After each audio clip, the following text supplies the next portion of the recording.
It's major news in the toy industry. Toys R Us is liquidating, likely to liquidate most of its stores. This is basically the end of an era for thousands and millions of people who shopped at Toys R Us.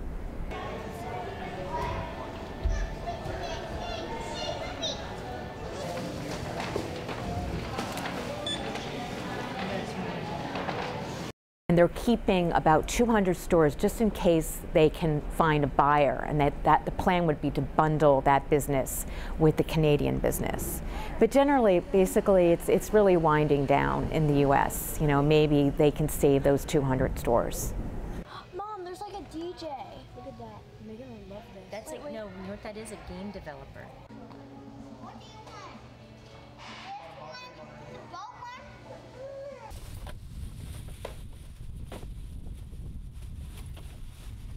It would be a little sad because my kids, they like to just come and look around. Even if I don't buy anything, they'll look around, and now and then, you know, I'll tell them you can pick something else. So they're going to miss it. I'm going to miss it.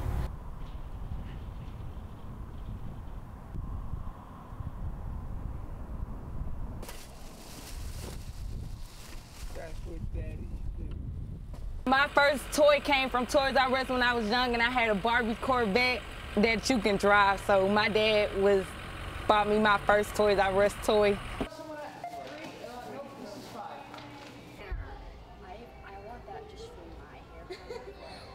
Toys R Us struggled with a lot of problems.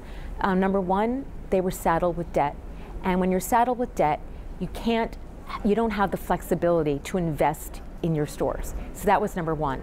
Number two is they stopped really making their stores, you know, experiential. You know, so, you know, it used to be that shoppers would come in and for toy events, things like that. They scaled back on that. Number three is, you know, their website is not up to snuff with, you know, other online retailers. So they really kind of needed to do a lot of catching up, and they didn't. And a lot of shoppers went elsewhere.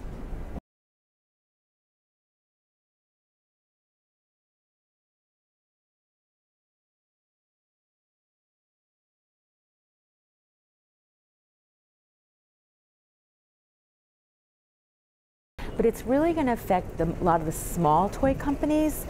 They have up to like 35 to 40% of their annual business is from Toys R Us. And you're going to start to see some of these toy companies starting to look to merge with other companies just to survive.